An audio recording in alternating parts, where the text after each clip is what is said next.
God, send us a serious spirit as we read your word. We're back with the family of Jacob, the children. And this is when they sent the varicolored tunic and brought it to their father and said that he had been killed. They found it, or that they had found it and blood there and all that. Anyway, meanwhile, the Midianites sold Joseph in Egypt to Potiphar, Pharaoh's officer, the captain of the bodyguard. Chapter 39. Now Joseph had been taken down to Egypt, and Potiphar, an Egyptian officer of Pharaoh, the captain of the bodyguard, brought him from the Ishmaelites. Bought him. The Ishmaelites who had taken him down there. Yahweh was with Joseph. Now, by faith, Joseph being a faithful man knew that, but it wouldn't seem you're in a good position to be kidnapped, taken out of your country, sold. But Yahweh was with Joseph. We know that. He knew that by faith, but it must have been very terrifying. So he became a successful man, and he was in the house of his master, the Egyptian. Now his master saw that Yahweh was with him, and how the Lord caused all that he did to prosper in his hand. So Joseph found favor in his sight and became his personal servant. And he made him overseer of his house, and all that he owned he put in his charge. It came about that from the time he made him overseer in his house and over all that he owned, that the Lord blessed the Egyptian's house on account of Joseph. Thus the Lord's blessing was upon all that he owned, in the house and in the field. So he left everything he owned in Joseph's charge. And with him, there he did not concern himself with anything except the food which he ate. Now Joseph was handsome in form and appearance. It came about after these events that his master's wife looked with desire at Joseph. And she said, "Lie with me." But he refused and said to his master's wife, "Behold, with me here my master does not concern himself with anything in the house, and he has put all that he owns in my charge. There is no one greater in the house than I, and he has withheld nothing from me, except you, because you are his wife." Obviously. How could then I do this great evil and sin against God? As she spoke to Joseph day after day, he did not listen to her, to lie beside her, or be with her. Now it happened one day. It happened about this day that he went into the house to do his work, and none of the men of the house was inside, of the household was inside. And none of the men of the household was there inside. She caught him by his garment, saying, "Lie with me." And he left his garment in her hand and fled, and went outside. When she saw that he had left his garment in her hand and fled outside, she called to the men of the household and said to them, "See, he has brought in an Hebrew to us to make sport of us. He came in to me to lie with me, and I screamed. When he heard that I raised my voice and screamed, he left his garment beside me and fled and went outside."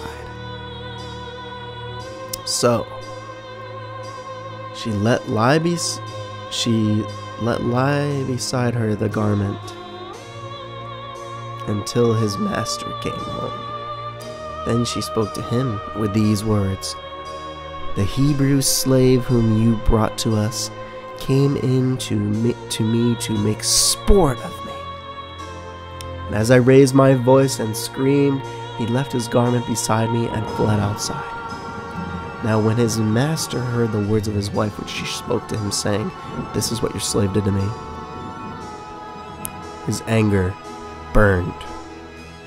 So Joseph's master took him and put him into jail, the place where the king's prisoners were confined. And he was there in the jail. But Yahweh was with Joseph, and extended kindness to him, and gave him favor in the sight of the chief jailer. The chief jailer committed to Joseph's charge all the prisoners who were in the jail, so that whatever was done there, he was responsible for it. The chief jailer did not supervise anything under Joseph's charge because the Lord was with him. Whatever he did, the Lord made to prosper. Chapter 40. Then it came about, after these things, the cupbearer and the baker for the king of Egypt offended their lord, the Pharaoh. The king of Egypt was furious with his two officials, the chief cupbearer and the chief baker, so he put them in confinement in the house of the captain of the bodyguard, in the jail, the same place where Joseph was imprisoned. The captain of the bodyguard put Joseph in charge of them, and he took care of them, and they were in confinement for some time.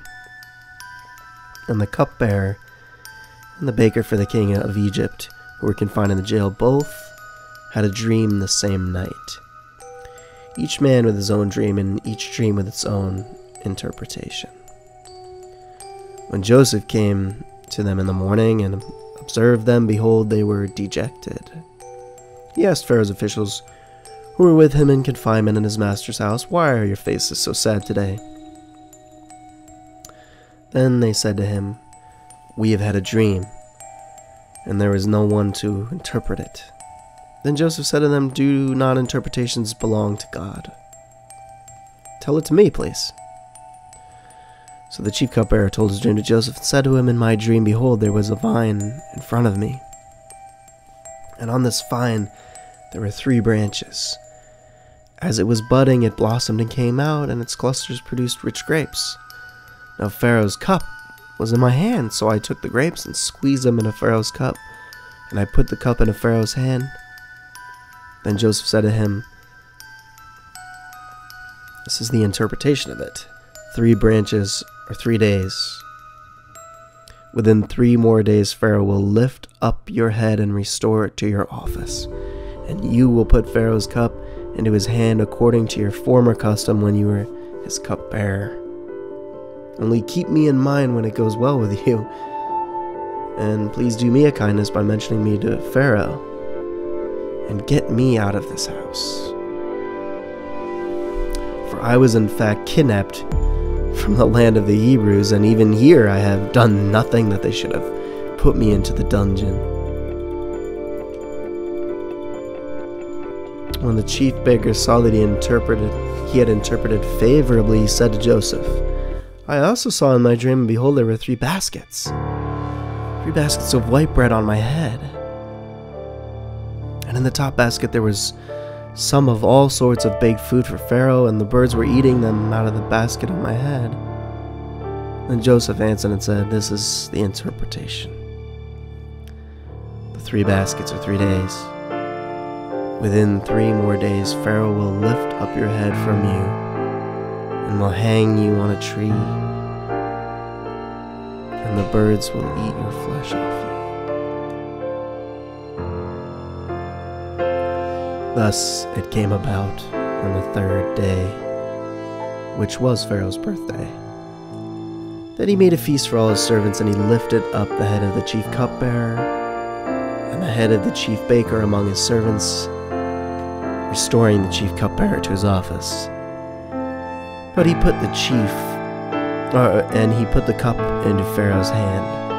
But he hanged the chief baker, just as Joseph had interpreted to them. Yet the chief cupbearer did not remember Joseph, but forgot him.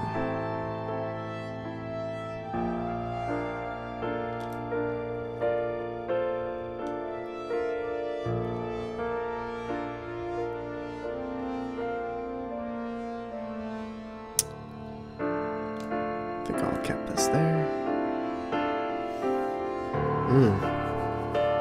Very interesting. God with you when it might seem that things are bad, things are going strangely. He pleads his case, and God is guiding everything very sovereign over every situation.